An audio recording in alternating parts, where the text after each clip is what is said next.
अरे अरे, सब लोग पीछे हट जाओ। कहीं ऐसा न हो कि हम सबके चमकते जूते देखकर काजल अपने इन फटे पुराने जूतों पर शर्म महसूस करने लग जाए। वाओ, नए जूते! मुझे सच में इसकी बहुत जरूरत थी। थैंक यू परी।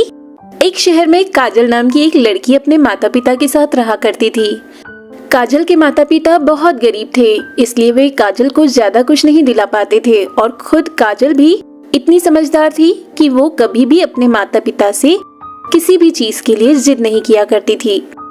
बस इसी गरीबी को दूर करने के लिए काजल भी बहुत ज्यादा मेहनत किया करती थी। काजल, तुम इतनी रात को वहाँ बैठकर क्या कर रही हो? तुम्हें नींद नहीं आ रही है क्या? माँ, मेरा कुछ होमवर्क रह गया था, बस उसे ही कंप्लीट कर रही हूँ। शाबाश बेटा, मुझे तुझ पर गर्व है और मुझे पूरा यकीन है कि तेरी ये मेहनत एक दिन जरूर रंग लाएगी और फिर हमें ये गरीबी की जिंदगी नहीं झेलनी पड़ेगी। ऐसा कहकर काजल की माँ भी होमवर्क करने में उसका साथ देने लगती है। काजल सच में बहुत मेहनती थी, इसीलिए सभी टीचर्स भी उसे बहुत पसंद किया करते थे। लेकिन उसी की क्लास में एक लड़की नैना काजल को जरा भी पसंद नहीं करती थी और अक्सर उसकी गरीबी का मजाक उड़ाने का बहाना ढूंढती रहती थी। चलो बच्चों, अब जल्दी जल्दी अपने होमवर्क निकाल लो। तुम सबने अपना होमवर्क तो किया है ना? यस टीचर, मैंने कल रात भर जागकर आपकी क्लास का और दूसरे सब्जेक्ट का भी सारा होमवर्क कर लिया था।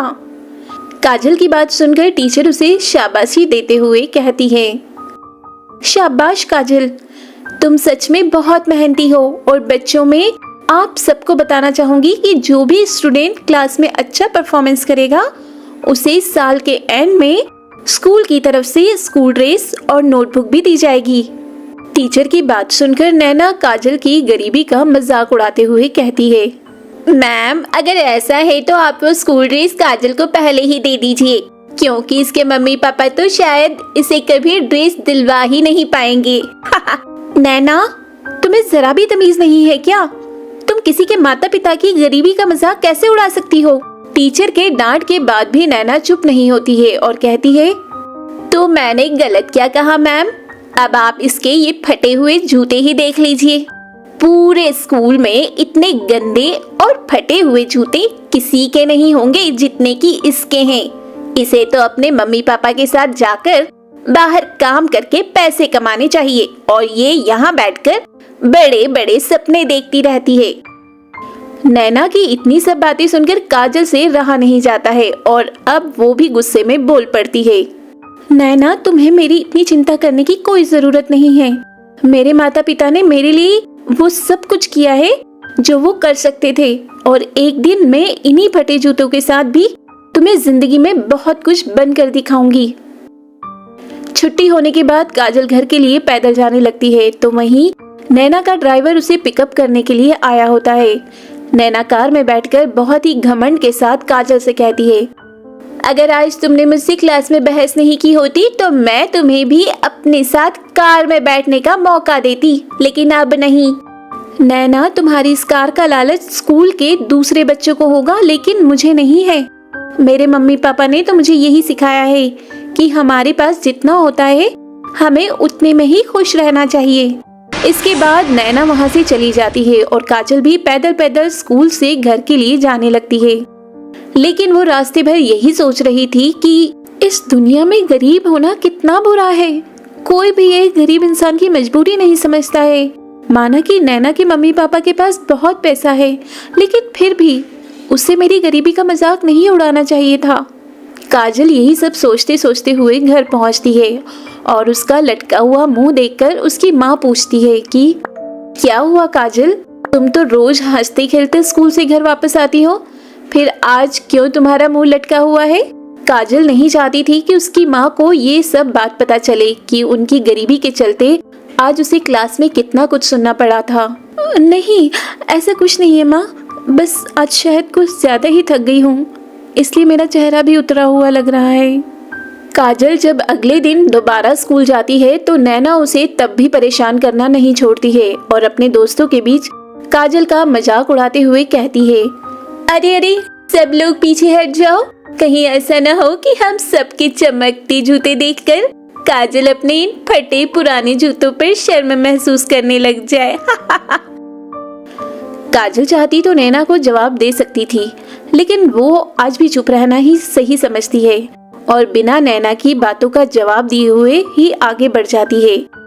स्कूल खत्म होने के बाद जब काजल घर जा रही होती है कि तभी उसे रास्ते में एक मकड़ी का जाल दिखता है जिसमें एक तितली फंसी हुई होती है।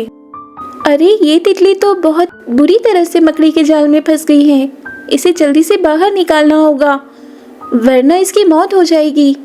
इसके बाद काजल जल्दी से उस तितली को मकड़ी के जाल से बाहर निकालकर छोड़ देती है, लेकिन वो तितली अचानक से एक परी का रूप ले लेती है।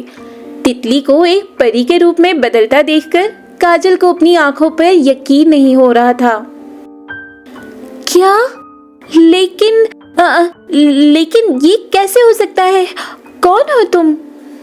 तब वो परी काजल को शांत करते हुए कहती है, शांत हो जाओ काजल, आज मेरी जान बचाने के लिए तुम्हारा बहुत बहुत शुक्रिया। लेकिन तुम कौन हो और तुम्हें मेरा नाम कैसे पता? काजल, मैं एक जादुई परी हूँ और मैं अपने पास आने वाले किसी के भी बारे में जान सकती हूँ, इसलिए मुझे तुम्हारा भी नाम और समस्या पता चल गई है और अब तुम्हें परेशान होने की कोई ज़रूरत नहीं है क्योंकि मैं तुम्हारी सभी परेशानियां दूर कर दूंगी। काजल को अभी भी परी की बातों पर यकीन नहीं हो रहा था, इसलिए वो परी से कहती है, अगर तुम सच में एक परी हो तो फिर तुम मकड़ी के साधारण जाल में कैसे फंस गई? मुझे तो तुम्हारी बातों पर यकीन ही नहीं हो रहा है। दरअसल काजल, एक तांत्रिक मेरे जादू का गलत इस्तेमाल करना चाहता है, इसीलिए उसने मुझे अपनी काली शक्तियों से तितली बनाकर मकड़ी के जाल में फंसा लिया था, लेकिन तुमने मुझे यहाँ से निकालकर मेरी जान बचा ली है, इसीलिए मैं भी तुम्हारी सबसे बड़ी समस्या दूर करने वाली हूँ। अच्छा, लेकिन वो कैसे? काजल के इतना पूछते ही परी अपने जादू से वहाँ पर एक जोड़ी जूते प्रकट करती है। वाओ, नए जूते! मुझे सच में इसकी बहुत जरूरत थी। थैंक यू परी। काजल, तुम इन जूते को मामूली जूते समझने की गलती मत करना। ये कोई साधारण जूते नहीं हैं, ये जादुई जूते हैं जिन्हें पहनकर तुम जो कुछ भी बोलोगी वो तुम्हारे सामने प्रकट हो जाएगा। लेकिन जिस दिन भी तुम्हारे मन में लालच या घमंड आएगा, ये जूता खुद ब खुद गायब हो जाएगा। पहले तो काजल को परी की बातों पर यकीन नहीं हो रहा था, लेकिन वो घर जाकर जैसे ही जूते से कहती है, जादुई जूते, मुझे मेरे परिवार के लिए बहुत सारा अच्छा अच्छा खाना चाहिए। काजल के इतना कहते ही उसके घर में अलग अलग पकवान प्रकट हो जाते हैं, जिन्हें देखकर काजल को भी परी की बातों पर यकीन हो जाता है। अब धीरे धीरे काजल भी नैना की तरह अमीर हो चुकी थी, लेकिन इतना सब मिल जाने के बाद भी काजल के स्वभाव में जरा भी घमंड नहीं आया होता है। तो दोस्तों, ये थी जादुई जूते की कहानी। अगर ये कहानी आपको अच्छी लगी हो तो वीडियो को लाइक कर चैनल को सब्सक्राइब जरूर करें, साथ ही अपने दोस्तों को भी शेयर करें ताकि वो भी इसका आनंद ले पाए। धन्यवाद।